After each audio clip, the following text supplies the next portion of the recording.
দেখো, এক্স এর কাছে ফিরে যাওয়ার ব্যাপারটা হয়তো সুমির ব্যক্তিগত সিদ্ধান্ত, কিন্তু তার জন্য অন্যের চরিত্রে কালি লাগানোর বিষয়টা কিন্তু কখনোই ভদ্রতার মধ্যে পড়ে না। এই প্রজন্মের কাছে আমার একটাই আর্জি, সম্পর্ক যদি শেষ করতেই হয় তবে অন্তত মেরুদণ্ড সোজা রেখে সত্যিটা বলে শেষ করো যে এতদিন আমি ভ্যানিলা আইসক্রিম খেয়েছি, এবার আমার চকলেট আইসক্রিম খাওয়ার মন হয়েছে, ব্যাস। তাদের পাড়াই একজনের সঙ্গে মানে একটা বউয়ের সঙ্গে তার সম্পর্ক আছে, মানে বৌদি বলতে পারো, একটা বৌদির সঙ্গে সম্পর্ক ছিল। মিথ্যা দোষারোপ দিয়ে কাউকে ছোট করা মানে নিজের ব্যক্তিত্বকেই ছোট করা। আর যারা পিন্টুর মতো এরকম পরিস্থিতির শিকার হচ্ছে তারা ভয় পাবে না। মনে রাখবে, আবর্জনা পরিষ্কার হলে ঘরটা তোমারই পরিষ্কার থাকবে। ঠিক বলেছো। আমার দাদু আমাকে একদিন বলেছিল, আমাদের সময় কোনো কিছু ভেঙে গেলে সেটা মেরামত করতাম, এখনকার দিনে ভাঙলে সেটা ফেলে দেয়। বর্তমানের প্রেম মানে মেরামত করার মতো নয়, এটা হয়ে গেছে রিটার্ন পলিসির মতো। পছন্দ না হলে ফেরত দিয়ে দাও, মন ভরে গেলে এক্সচেঞ্জ করে নাও।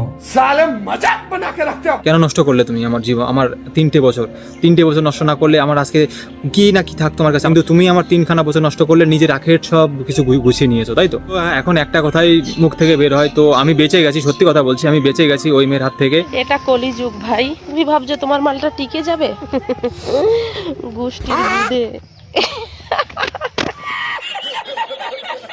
সবচেয়ে বেশি খারাপ লাগে সেই ছেলেটার জন্য যে পুরো রিলেশনশিপটায় নিজেকে আইটি সাপোর্ট হিসেবে ব্যবহার করলো, সুমির ক্যামেরা ধরা থেকে মেন্টালি সাপোর্ট দেওয়া সবই করলো, আর শেষমেশ ব্রেকআপের সময় তার কপালে জুটলো, তুমি আমাকে বোর করছো, তুমি বৌদিবাজ, তোমার টিনের চাল। মানে ফ্রি সার্ভিস শেষ, এবার নতুন কাস্টমার সার্ভিসে যাওয়ার পালা। অকালে সব যাচ্ছি। আজকের 2026-এর সময় দাঁড়িয়ে ভালোবাসার থেকে নিরাপত্তাটা বেশি বড় হয়ে দাঁড়িয়েছে। একটা উচ্চবিত্ত পরিবার মানেই সুরক্ষিত ভবিষ্যৎ, এই ধারণাটাই মাথায় পুষে রেখেছে অনেক মেয়ে। তবে এখানেই প্রশ্ন থেকে যায়, আমরা জীবনসঙ্গী খুঁজছি নাকি একটা স্থায়ী অর্থনৈতিক নিশ্চয়তা? আর সেদিক দিয়ে দেখতে গেলে হৃদয় তো একদম ঠিকই করেছে। সুমির অবস্থা খারাপ দেখে কেটে পড়েছিল এক সময়, আর আজকে যখন সুমির কাছে টাকা আছে, ফেম আছে, সেটা দেখা মাত্রই এক দৌড়ে সুমির জীবনে এন্ট্রি নিয়ে ফেললো। তখন ওর কাছে ফ্রেম ছিল না, তখনও ছিল গরিব, সেই জন্য তখন ওর এক্স ওকে ছেড়ে চলে গেছিল।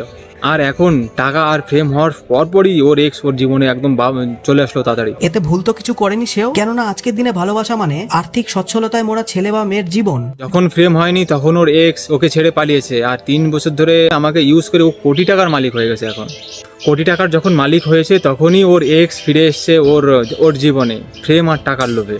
আর মাঝখানে 3 বছর নষ্ট করলো আমার, সেই টাইম আমার আর কোনোদিন ফেরত আসবে না। এখানে পিন্টুর কষ্ট একটাই, সারা জীবন এলআইসির প্রিমিয়াম ভরলো সে, আর ম্যাচুরিটির টাকা ক্রেডিট হয়ে গেল হৃদয়ের অ্যাকাউন্টে। খতম, বাই বাই, গয়া।